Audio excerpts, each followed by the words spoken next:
Work to Kalumba, to 2.0, Lindsay, to Mr. President, who's been such a steadfast supporter, Chuck Morse, to Jim Adams, and to the whole amazing team of volunteers here in New Hampshire, and all those that traveled from Florida and all around the country to come participate. Thank you, and Germany. Thank you so much for being here. The pundits had it all figured out last Monday night when the Iowa caucuses were complete. They said that the race was now a three-person race between two freshman senators and a reality TV star. And while the reality TV star is still doing well, it looks like you all have reset the race, and for that I am really grateful. Granted, staters understand that this is a race not to be on the backbench of the United States Senate. We're electing the President of the United States, a person that has to make tough decisions. And I got to share my heart and share my ideas about the future of this country, and I'm so grateful to have that opportunity here in New Hampshire. And along the way, I did a lot of listening and learning, something that I think is important in public leadership. I learned from Missy Cruz, who's right behind me, a woman who is now a leader in the recovery movement here in New Hampshire, which has to spread all across this country. We have an epidemic of addiction in the United States, and what I learned is we can fix it if we all act on our heart to make sure that our families and our loved ones have a second chance. I learned from Eric Olson in the Londonderry Chamber of Commerce, a guy who's expanding his microbrewery business. He's waiting for a stinking stamp inside the Department of the Treasury, a stamp that was created during the Prohibition era. It'll take 6 months. He's already financed the equipment. He's ready to sell more craft beer, but because of the bureaucrats in Washington, D.C., he can't do it. I will fix that, I promise you. I've learned firsthand of the struggles of veterans all across this state and the country that are waiting for the Department of Veterans Affairs to fulfill their contract with the veterans. When they came back home, they've not gotten the care that they deserve. And in fact, at a town hall meeting last Saturday, one veteran, we learned the story of a veteran who was declared dead, who didn't get his benefits, of course, the Social Security, because he was declared dead. His daughter received a death certificate. They continued to provide the benefits inside the Department of Veterans Affairs for this guy. It took 9 months to get it fixed. Here's the deal. I will be a president that fixes these things to honor our veterans, and we, just like him, is not dead. This campaign is not dead. We're going on to South Carolina. You know,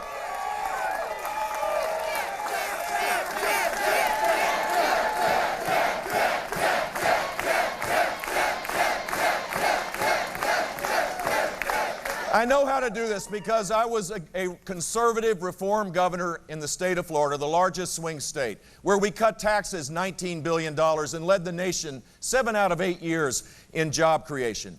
I want to take that to Washington, D.C., to lower our taxes, to increase income and increase jobs for this extraordinary country because people are suffering right now.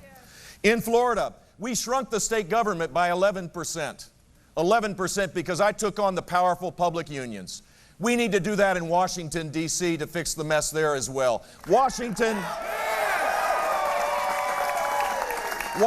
needs to become, once again, the servant rather than the masters of the American people. And I know how to do this, and I will restore the proper balance. Government cannot grow faster than our ability to pay for it, and in a Bush administration, it will not do it. In Florida, I took on the teachers union. Hillary Clinton's first endorsement was the teachers union. The second was the other teachers union. I will struggle and fight for the families that want a better education for their children. And in Florida, we did just that. The first statewide voucher program, the second statewide voucher program, and the third statewide voucher program. Real accountability around our kids, and we had rising student achievement. And as president, I will fight for families that only want a quality education for their children because they know that is the great civil right of our time. I will be a conservative candidate, embracing conservative values, and I will do it just as I did as governor of the state of Florida. Pro-life, pro-Second Amendment, embracing strong, wholesome family life, and we need a president that does just that as well. And as president, one of the first orders of business is to repeal Obamacare and replace it with a market-driven system. And I can promise you I will be a 10th Amendment president, focused on shifting power back to our states to allow us to create a 21st century government. Washington can't do it. But I believe here in New Hampshire and in Florida and all across this country, if you give the power back to the states, they can craft 21st century solutions for education, for the environment, for transportation, for health care, for providing those that need help as it relates to breaking out of poverty. We can do this, but it's going to require someone with proven leadership skills, and I have those skills.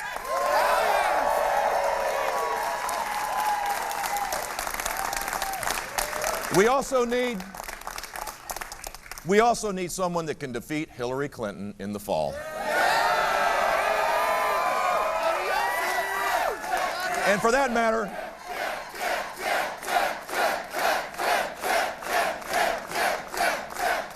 not just Hillary Clinton, apparently maybe Bernie Sanders as well. Who knows?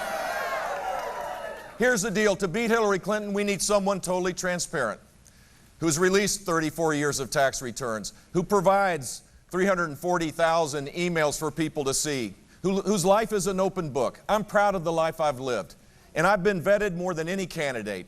We need someone with a proven record to defeat Hillary Clinton, because the Clinton hit machine is coming right at the Republican nominee. We need someone who's been tested, and I'm that guy. Look, we're living in dangerous times. Here's what I know to be true, having a front row seat watching history unfold. The next president will be confronted with a challenge that we haven't identified and opportunities that we might miss. Who do you want to serve as President of the United States? Who do you want to lead this country?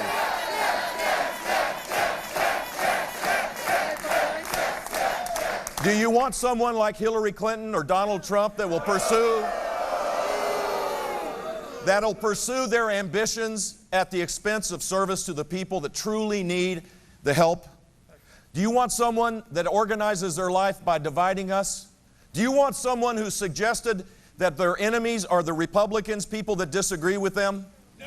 We have had that. We have had that for 7 long years. Now we need someone that believes in the goodness and greatness of the American people. Someone who will organize to find unity again, to create a sense of purpose for all Americans. Someone who will work across the aisle to fix the mess. Someone that respects the Constitution, that won't trample over it. Someone who will work with Congress. Someone who doesn't assume that just because you disagree with someone, it doesn't mean that they're a bad person. We can fix this together. The American people deserve far better.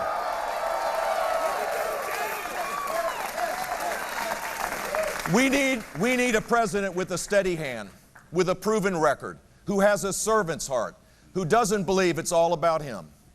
That's why I'm running for the presidency of the United States, and why I'm so grateful for the people of New Hampshire. You've given me the chance now to go to South Carolina, where we are going to do really well, thanks to you all. God bless you all. Thank you very much. Thanks for all your help.